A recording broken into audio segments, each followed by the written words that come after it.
everyone, my name is Bryce, and today I'm going to start doing my 2020 NFL record predictions.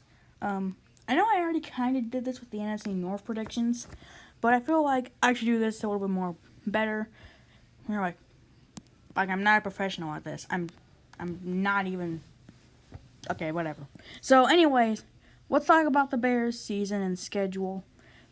Well, so the Bears start off the season on the road against the Detroit Lions. The Lions could surprise some people. I'm not going to lie. Their team has the potential to win, to not have double-digit losses, actually. So, in my opinion, even though the Lions are at home, I have the Bears taking that one. Then the Bears have their first home game against the New York Giants. And the Giants, they have too many question marks. Who is Daniel Jones going to throw to? Who knows? I have the Bears winning this one at home. Then the Bears go on the road to take on the Atlanta Falcons. The Falcons aren't going to be a surprise team. They are. I have them. No spoilers. So, Bears, I have them winning.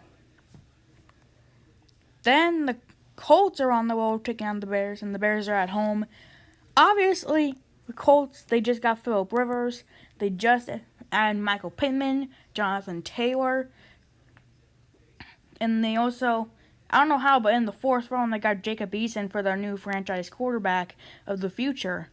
But in my opinion, I don't think the Bears' defense is going to be enough for the Colts' offense. I have the Colts winning against the Bears. Then the Bears take on the Buccaneers at home, and I think that this is going to be a surprise win for the Bears against the Tampa Bay Buccaneers. So, yeah. Then you've got the Bears are on the road taking on the Carolina Panthers.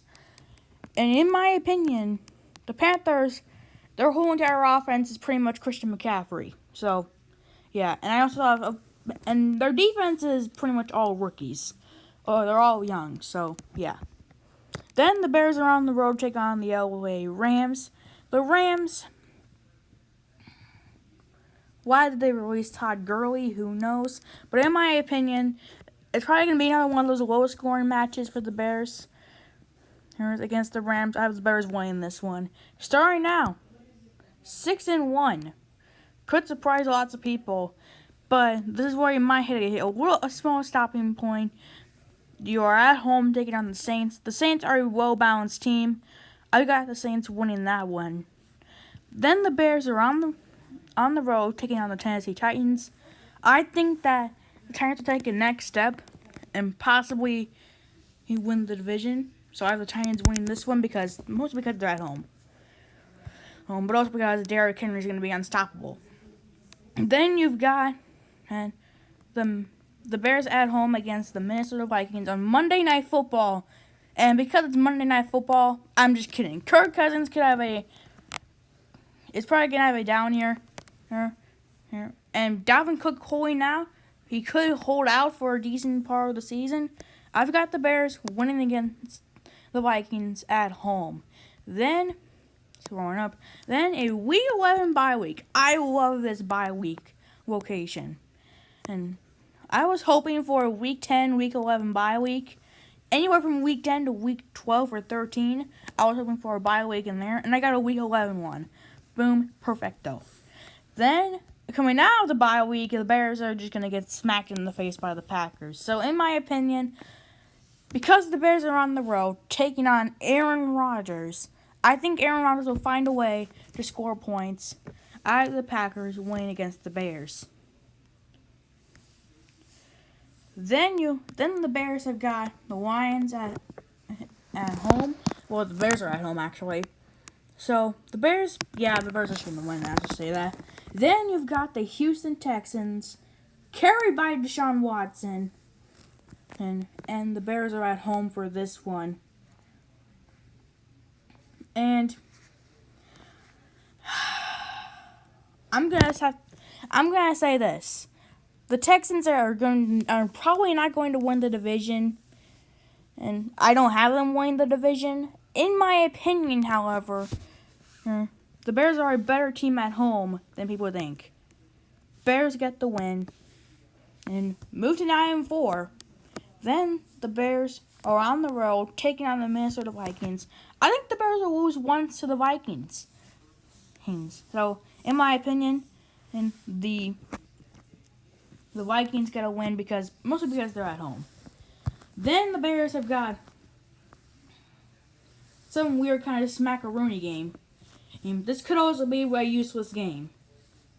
Could definitely be a useless game. Yeah.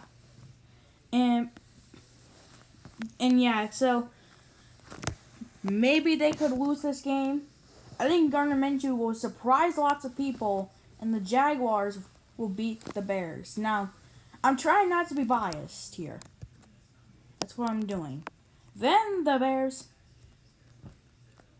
final game of the season, taking on the Green Bay Packers. They're 9-6. I think the Packers at this point have already clinched the division.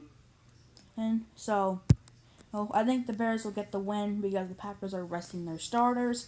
And now I have the Bears finishing out the season and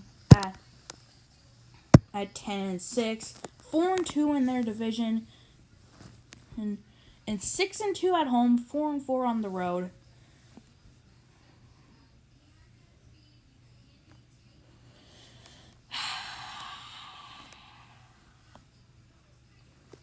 So yeah, I don't know how to say about the Bears. The Bears had some good offseason additions. How did they go 8-8 with all the stuff going wrong last season? I don't know.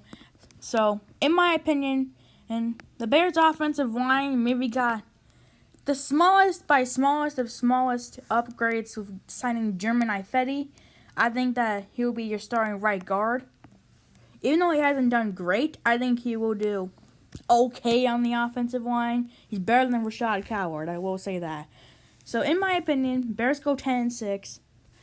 Nick Foles could have close to 4,000 yards, but I doubt it.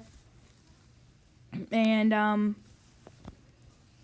whoever starts the season, I think could have maybe like a 20 touchdown season. I do think this team will be a run-heavy offense. So yeah, Bears win the division at 10-6. Thanks for watching. Like and subscribe if you really want to. And I'll see you later. Bye.